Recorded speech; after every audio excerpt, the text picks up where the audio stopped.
Vamos lá então. Olá a todos, então cá estamos nós no Inquietações. Eu vou só deixar aqui um pequeno à parte antes de começarmos. Não porque tenha decidido isso, mas ultimamente é como se estivessem aqui a desfilar algumas terapias, alguns métodos alternativos complementares ao nosso sistema de saúde normal. E à medida que eu vou encontrando nomes alguns até meio estranhos, como é o caso de hoje, eu vou tentando perceber o que é. E estou a usar um pouco as entrevistas no Inquietações para eu própria ficar a saber o que é que são aquelas coisas. E não tenho feito grande pesquisa e costumo dizer às pessoas que aqui chegam que se eu perceber o que é que elas fazem, todos nós, todas as outras pessoas que nos estão a ouvir, também vão perceber o que é aquela terapia, para que é que ela serve. Então hoje temos cá conosco o Afonso Leal para nos falar de uma coisa que se chama terapia sacrocraniana. Olá, Afonso, Olá, bem-vindo. Madalena. Muito obrigado pelo convite, antes de mais. E então, vamos lá começar só pelo nome, que já é algo estranho. O que é isto, terapia sacrocraniana? O que é que isto quer dizer? O que é que Ora bem, simboliza?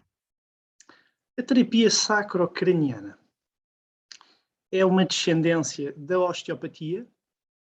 Para quem não sabe o que é osteopatia, a osteopatia é uma medicina que trabalha apenas com manipulação das estruturas, sejam elas musculares, ligamentares e ósseas. Foi descoberta por Andrew Taylor Still, que foi o pai da osteopatia, e entretanto houve um senhor, que foi seu discípulo, William Gardner Sutherland. Portanto, este foi o senhor que descobriu a terapia sacrocraniana. A terapia sacrocraniana é uma terapia suave que se foca principalmente no quê? No crânio, na coluna vertebral e no sacro, no osso sacro, que é a base da nossa coluna vertebral. Portanto, é aqui que incide a terapia sacrocraniana, basicamente, nos ossos do crânio, na coluna e no sacro. Ora bem, é uma terapia suave porque não necessita de manipulação com alguma força, assim podemos dizer, como é a osteopatia, muitas vezes, para quem conhece a osteopatia, e é uma terapia tão suave que não traz dor. Portanto, é indolor, é uma terapia bastante suave que pode ser aplicada a qualquer pessoa e a qualquer idade. Muito bem. E então, vamos lá ver. O que é que nós podemos esperar, que benefícios podemos esperar se decidirmos experimentar esta terapia? Esta terapia traz muitos benefícios, seja ele a nível estrutural, seja a nível físico, ou mesmo, portanto, a questões emocionais ou psicológicas. Ela abrange muito, portanto, todo este leque corporal, emocional e psíquico e até neurológico, porque esta terapia foca-se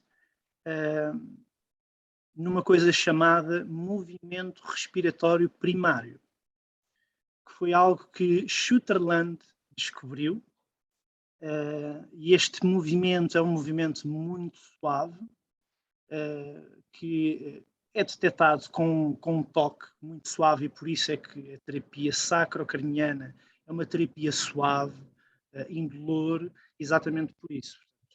É necessário que o terapeuta consiga sentir este movimento respiratório primário, que inicia à 5ª semana da gravidez. Portanto, já em fase embrionária. Portanto, este movimento respiratório primário, explicando um pouco melhor, existe algo que se encontra dentro das nossas meninges. As meninges é como um saco que envolve o nosso cérebro e todo o nosso sistema nervoso até ao saco. As meninges, elas são 3 meninges. Ela é a dura mater, que é a que fica mais externa, portanto, junto à parte óssea. Temos a aracnoide, que é a que fica entre a dura mater e a pia mater, que é a que fica junto do cérebro. Portanto, as meninges, em primeiro lugar, têm a função de defender todo o nosso encéfalo, o nosso cérebro e todo o nosso sistema nervoso de qualquer choque ou embate. Portanto, de uma forma vai fazer flutuar o nosso cérebro dentro da nossa caixa craniana e dentro da nossa raqui, que é a coluna vertebral. E existe uma coisa chamada líquido cefalorraquidiano, que é o que está dentro dessas meninges, que é um líquido muito especial mesmo. É um líquido que, para além de proteger, criando uma almofada, se assim podemos dizer, impedindo o abanar do nosso cérebro dentro da caixa craniana, tem variedíssimas funções no nosso corpo, como tem, por exemplo, uma grande importância a nível de fazer trocas de elementos do sangue, porque o nosso sangue, para ir ao nosso cérebro, o sangue chega ao cérebro, mas depois existe uma coisa chamada barreira hematocefálica, que não permite que o sangue passe para dentro das células do nosso cérebro.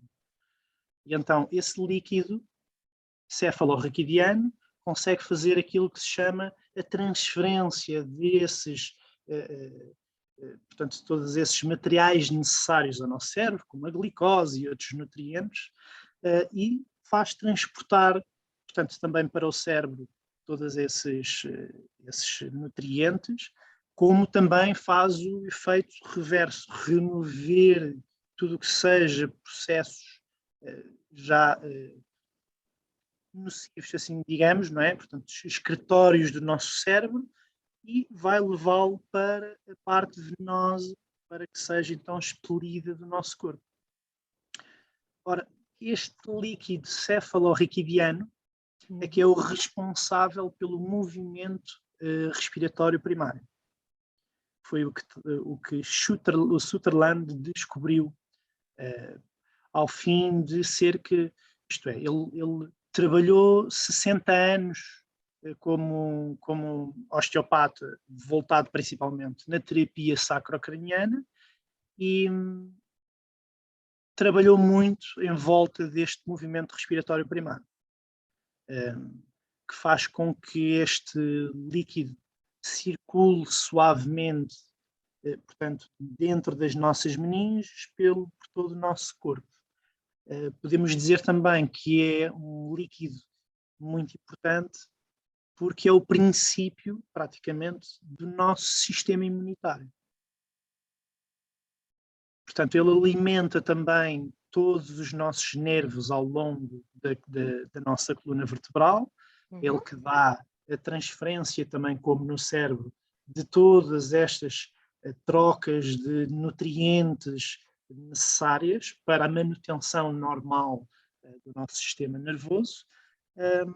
Pronto, e basicamente, não querendo falar muito mais científico, senão depois poderá ser muito confuso para as pessoas, basicamente é isto: o líquido cefalorraquidiano é o responsável pelo movimento primário, pelo movimento respiratório primário, que mantém um ritmo normalmente constante para o bom funcionamento do nosso organismo.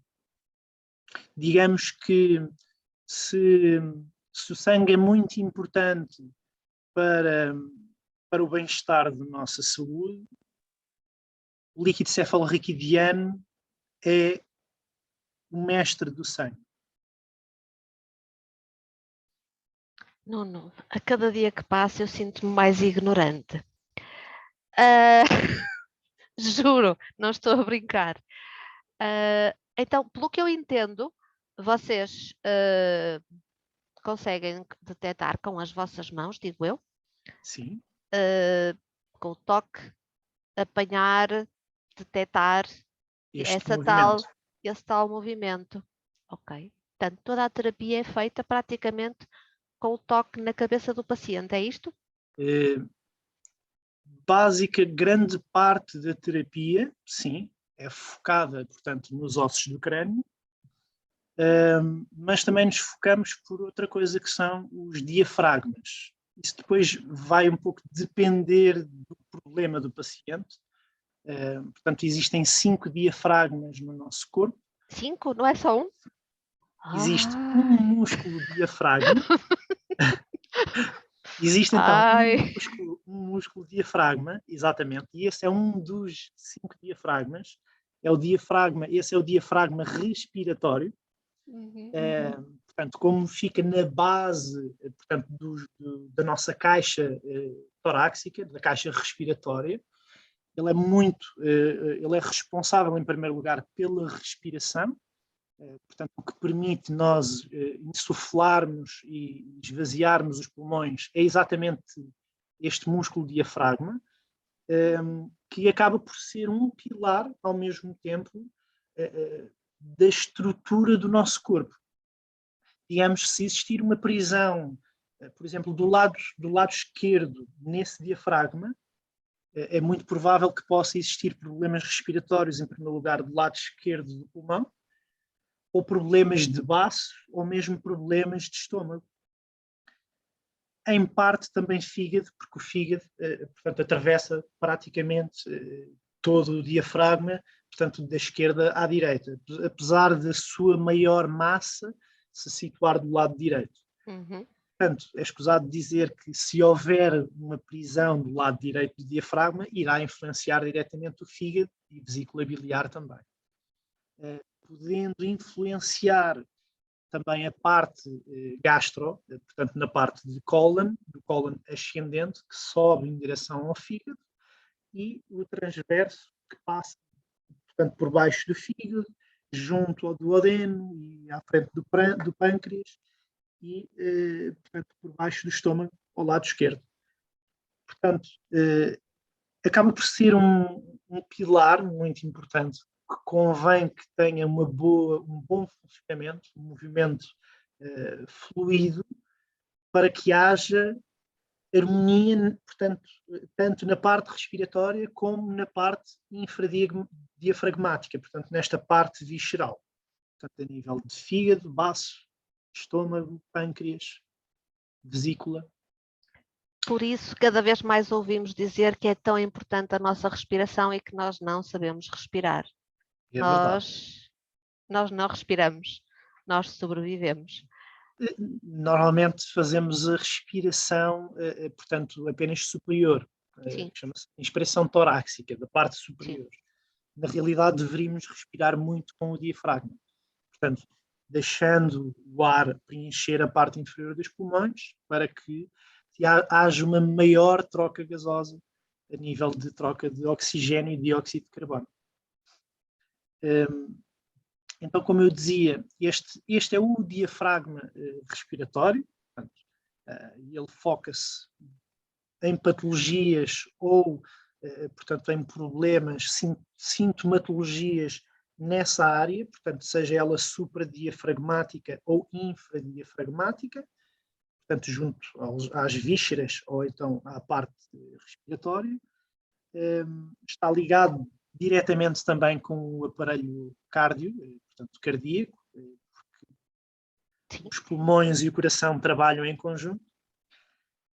Temos depois então outros diafragmas. Temos um diafragma pélvico, que é basicamente a base, portanto, da zona genital e da zona, portanto, anal, onde, portanto, é uma zona muito muscular que também funciona como uma base.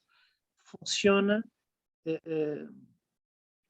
como uma base no tratamento de algumas disfunções, no caso dos homens, problemas de próstata, no caso das mulheres, endometriose, dismenorreia, amenorreia, portanto, quem não sabe, amenorreia é falta de período, dismenorreia é excesso de período, portanto, também trabalha nesta vertente, problemas de quistos nos ovários, tem um grande leque voltado à zona pélvica, que esteja relacionado, problemas de diarreia ou de obstipação, cólicas, isto exatamente pelo trato gástrico inferior, portanto na zona do seco e do cólon, que é onde se repercuta depois estas prisões de ventre ou mesmo as diarreias.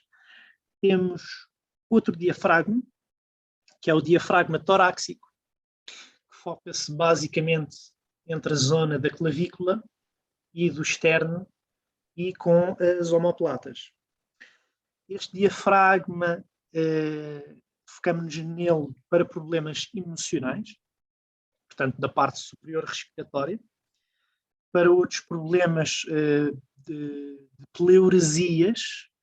As pleuresias, a pleura é uma camada externa aos pulmões, digamos, é um saco que permite que haja movimento do pulmão, por causa da sua insuflação e do seu esvaziamento, sem que ele roce nos músculos ou nos ossos, de forma a que poderia ferir o pulmão. Então essa pleura, tem-se ouvido falar muito desta questão destes últimos 2 anos, dos problemas cardíacos que têm aparecido, não é as miocardites, mas agora está-me a faltar o nome das pleurocardites. Sim. Portanto, é exatamente a mesma coisa. O coração também tem à sua volta um saquinho que permite que ele não se roce nos pulmões ou mesmo nos ossos da caixa torácica. Portanto, no caso deste diafragma, temos essa questão das pleuresias, de problemas de pleura, porque existem uns ligamentos que são um ligamento cervicopleural, portanto, vem ligados da cervical e da pinça costoclavicular, portanto, falamos da clavícula e da omoplata, que sustêm exatamente essa pleura. E por vezes pode haver problemas respiratórios e problemas de pleura exatamente por problemas deste diafragma. Também vocacionado para problemas cervicais derivados às inserções musculares do esternocleidomastoideu, entre os escalenos, que vão se focar nas primeiras costelas. Pronto, e basicamente há assim um mundo assim, muito grande de ações que a sacrocraniana tem através destes diafragmas também. Existe outro diafragma, que é o diafragma, portanto, do crânio.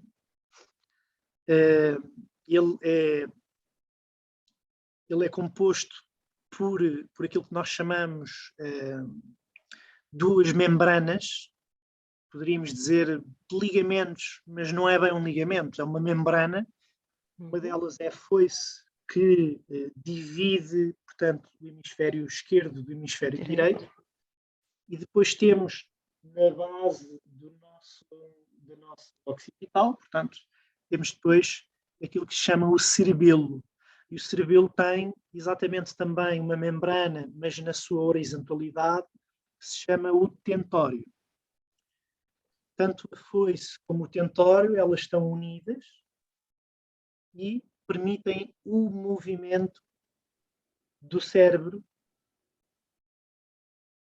dentro da nossa caixa craniana. Quando existe um desequilíbrio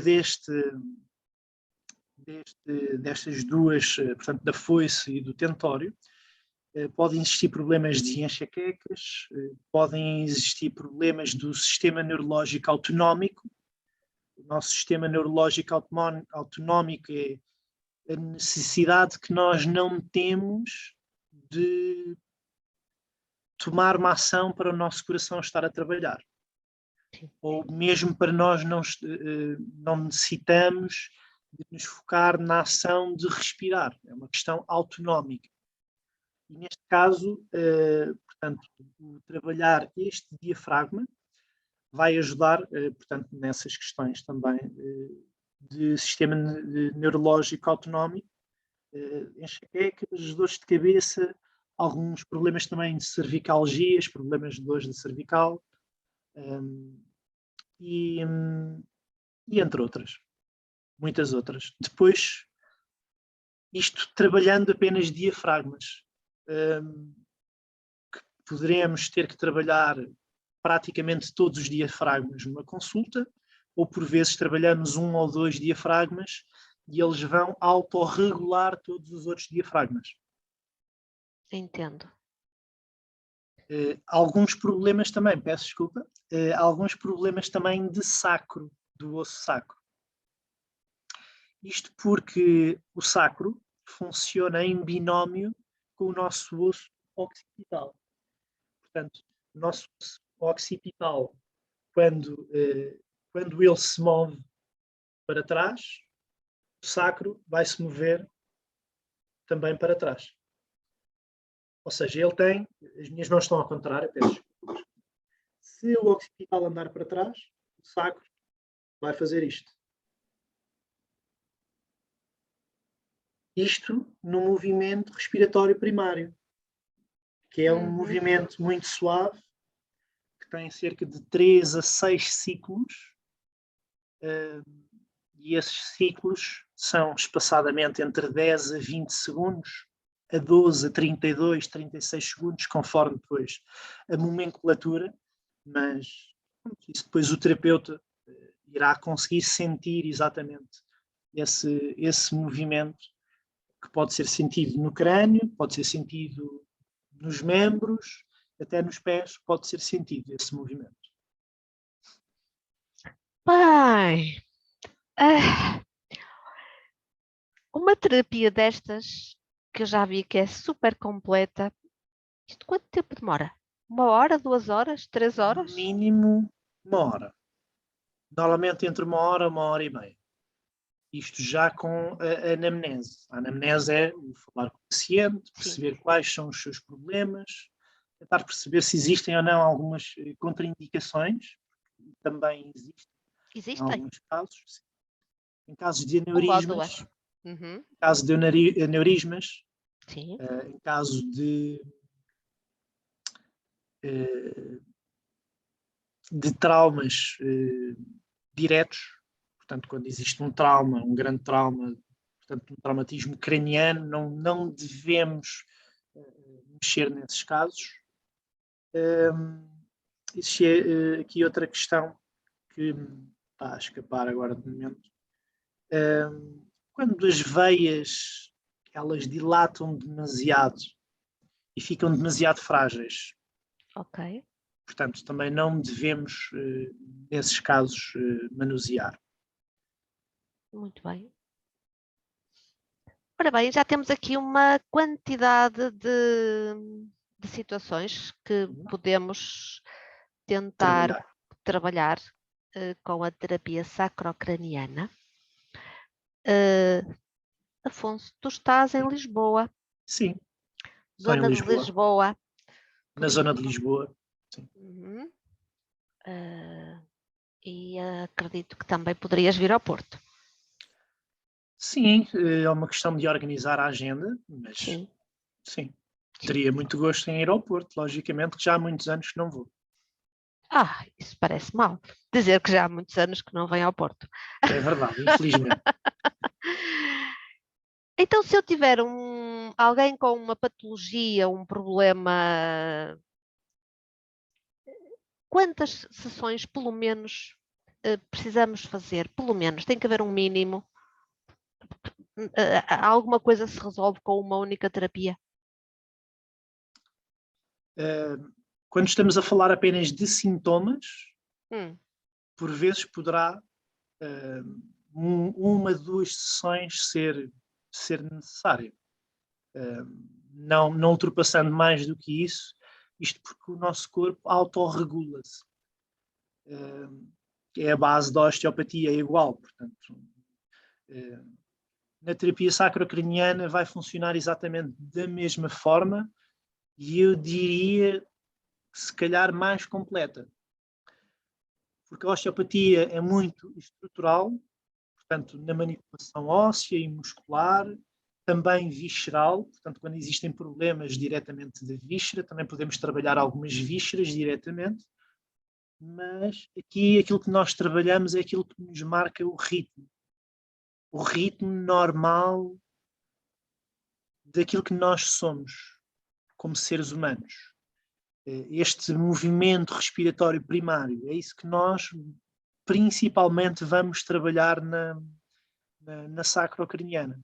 É repor que este movimento se faça na sua forma fluida e natural, com o seu marca-passo, com o seu ritmo. Não convém que seja um ritmo mais do que estes 3 a 6 ciclos por minuto, nem menos.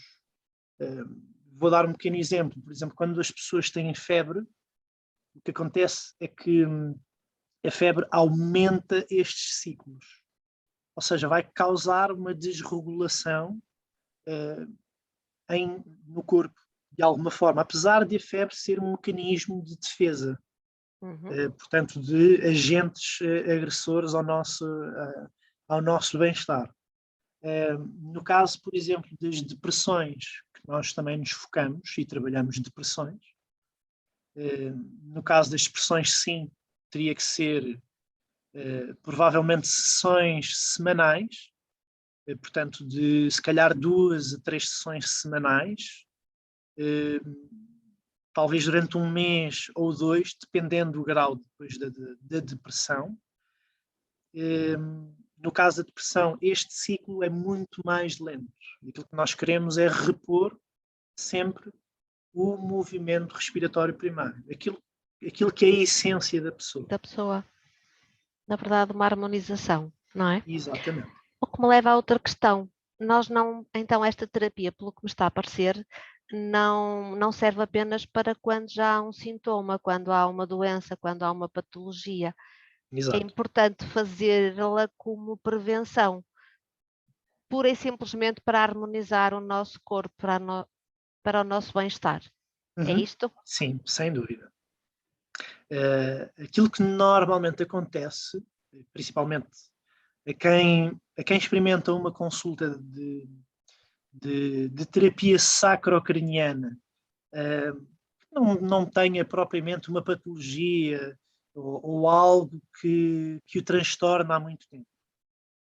A sensação que a pessoa tem ao final da sessão é de que dormiu durante muitas horas. Muito bom. Muito bom.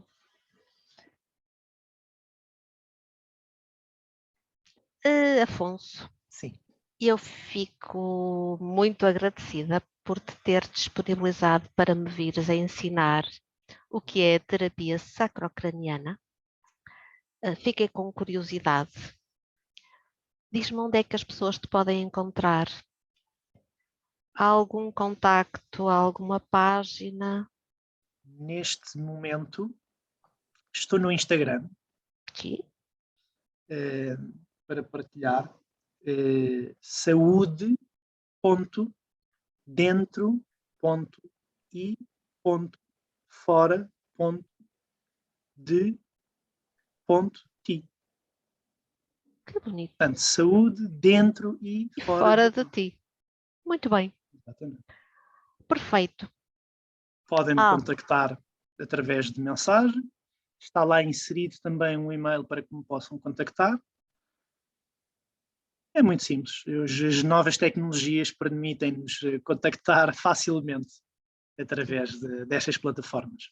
Sim, hoje em dia estamos todos à distância de um toque, não é? De um toque, é verdade, sim senhora. Eu agradeço muito ao Afonso por ter estado Eu, connosco. Espero que todos tenham ficado a entender. Eu, pelo menos, entendi e fiquei com vontade de experimentar. Aprendi imenso. Eu, santa ignorância, achei que tínhamos um diafragma e pronto. E afinal temos 5.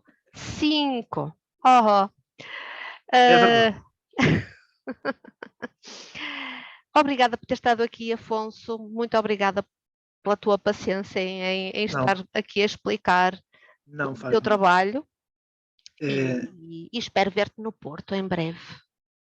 assim, esperemos. Tá bom? Agradeço também o convite e pela oportunidade de poder transmitir o que é então a sacrocraniana. A quem não percebe, pronto, foi uma explicação muito leviana do que é a terapia sacrocraniana, mas deixando aqui, ela foca-se no ser, no todo, e não só num problema. Na terapia sacrocraniana não tratamos apenas um problema, porque nós estamos a marcar o ritmo novamente da pessoa. E tudo isso traz um equilíbrio a todos os aspectos, seja ele hormonal, seja ele estrutural, seja ele emocional, psicológico. Portanto, ele abrange de uma forma holística. Uhum. Muito bom. Então nós até à próxima semana aqui de novo no Inquietações. Até breve. Adeus. Obrigado.